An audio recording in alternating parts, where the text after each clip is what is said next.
Hey everybody, this is the LEGO Star Wars Hoth Medical Chamber set depicting a little bit of Echo base that doesn't have anything to do with active battle. Arguably the most important part of this scene, and certainly the most commonly depicted in toys and models, is the Bacta tank itself. Let me move this FX7 medical assistance droid out of the way for a moment. We'll come back to that. But the best thing about what has been done in this set is the arrangement to get a figure into the Bacta tank.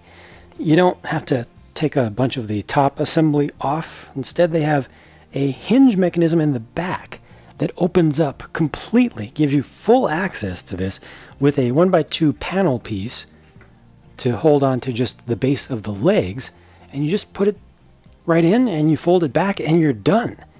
What I like about this most is that, in addition to being very easy to access, they don't have a lot of strongly visible mechanism in the way. Everything is just gray and black and mostly white, and from most angles that you're going to be looking at this, it just all fits together. You don't have a lot of the big technique mechanism that a lot of LEGO sets have suffered from in the past to get things to actually move and to transform. So it just looks right. I feel like it works well, and it holds the figure securely. They're all very good things, and I'm very happy with how it worked out, as simple as it is. A little bit of detail over here to the side with a console and some Bacta being pumped through a filter there. I'm assuming this is a platform for the medical assistant droid, so you can just rotate it around. You know, it's on the most basic of turntables, but it just allows you to spin this around to basically simulate its own body rotating. And you've got the little probe thing there that's used in the movie at one point to send, I believe, an electric shock that wakes up Luke so that he's able to float up, and eventually, you know, they take him out. Back there you got a little cove, little cubby area for getting a little bit of rest, so just a bed in that corner. Really not a lot of detail throughout most of this corner back here. There is a storage compartment there. You can use that as a locker. Just imagine that clothes are stored in there, but there's really not much you do around here. There is an additional printed piece on the back of this that you don't see most of the time, but the rest of the detail comes mostly around this corner over here. There's a little wash station. I've got a pretty decent little corner sink build. I think it works well enough, and it's a little bit of storage space. There's nothing inside of these drawers here. You have to supply your own pieces for that. The only stuff that they have that can be placed into drawers are these two syringes around the back. So a couple more drawers here as well, but not a lot of stuff to put into them. A couple of extra clips you can attach things to that don't exist in this set. So this is really asking for you to add your own stuff to it. That's interesting. And then here's just an examination area, examination and recovery area. This is another spot where we do see Luke in the movie, so they've included the doorway there, brought everything a little bit too close together, but you know, it's nice to have different parts of the greater scene depicted in this one small build. Another space for storage down there. Again, no items to put in it, but it works out. There's one other interesting thing about this build on the whole. It's that it's all hinged to come together like this to make a much smaller version of the scene.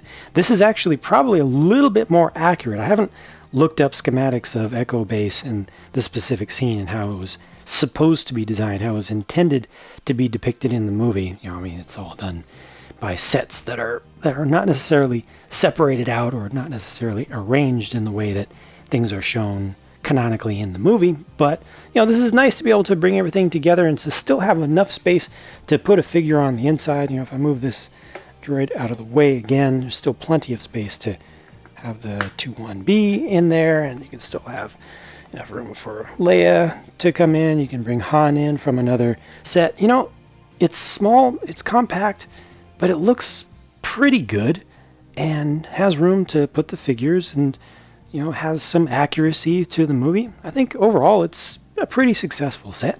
It is a little bit plain looking though, and ironically, The lack of stickers, I think, contributes to that, because in the past, LEGO would usually include a sticker sheet for a set like this, and a lot of people don't like stickers. This doesn't have stickers, but I feel like it suffers for not having stickers. I think that would be the one thing that would make this better. The inclusion of the much maligned sticker sheet to bring in just some optional detailing, maybe for some panels back here or a little bit of weathering or something. So the FX7 droid you've seen by now, I think this is the most accurate build that LEGO has done for it to date. It's sized pretty well and uses a handful of relatively recent pieces that were not available in previous generations of LEGO. I think to good effect. This just looks pretty proper to me. I'm satisfied with it. This 21B medical or surgical droid is new in the strictest of sense. Relative to the previous version of this same thing, this one has dark gray legs, or a dark gray legs piece, whereas the previous one had the light gray legs piece. The new one has just one type of arm. I actually preferred the previous one having the two different styles of arms, one of them being straight, just because they allowed you to hold things in different ways, bar-shaped things in different ways. But also, the newer one has a different silver color for the print that's used on the front of it. It's the brightest silver color and most reflective silver color that LEGO has ever used as a print, whereas the previous one used what was, at the time, a bright silver, but relatively speaking, it's much more dingy and more matte. Otherwise, these are the same. They are definitely using the same molds, again, except for that one arm that's different, and the base color for the body is sand blue. It looks pretty good. It's strangely hollow on the back, but I've always liked this droid. This is a new version of Bacta tank Luke with, again, some interestingly subtle differences from the previous one. I actually like the previous one in some ways better. This one has, the new one on the right has a little bit more detailing and shaping in the shading for the main breathing tube, and you see a couple little folds in the straps near the shoulders. The previous one had a little bit more detailing in the body, but then did not bring as much of the shorts, printed up into the bottom of the torso as the new one does. And then the faces are different. The previous one actually showed more scar, actual scar, and I think was a little bit better in the coloration, a little bit closer to the movie in the coloration. The new one's better with the mouthpiece, the breather insert there. And the new one swaps again, as they've done many times throughout history, between the tan and the dark tan. So they went to the dark tan, which, depending upon how you looked at Mark Hamill's hair and what the lighting conditions were, it was a little bit closer to a blonde or a little bit closer to, fully dirty blonde. But certainly in the water, or the Bacta, in the Bacta tank, it showed up darker in color, which is what hair does. So I think this was actually a better choice here, though the swap back and forth between the two colors that have occurred to not only Lego Luke figures, but other toys of him in the past has been pretty funny. And then they have a version of him where he's taken the breather out.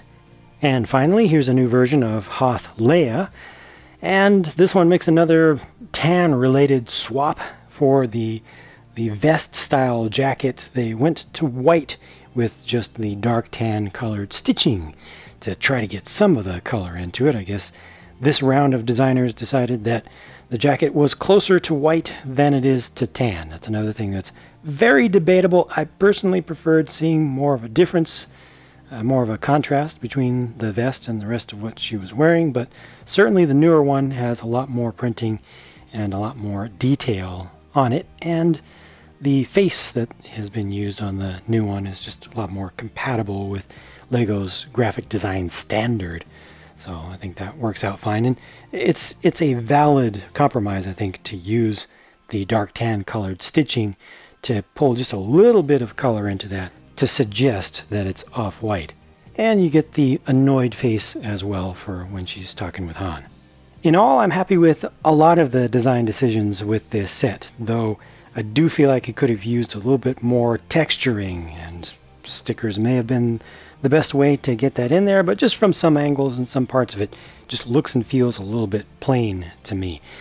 You can certainly debate the choices made to the figures, and the changes that were made on those, but I do feel like they are well designed for the decisions that were made, and they are produced well, and I think the value for this set is actually pretty good in the United States.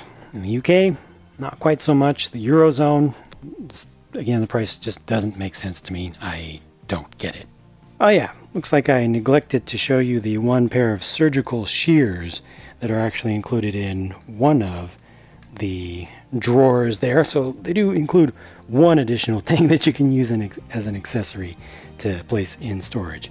But that's all that I have to say about this set. I think I've shown you all of the features now, shown you all the angles. I'm ready to move on to my next video. So thank you for watching. If you have any comments about the set, feel free to leave one down below. I'll talk to you again soon.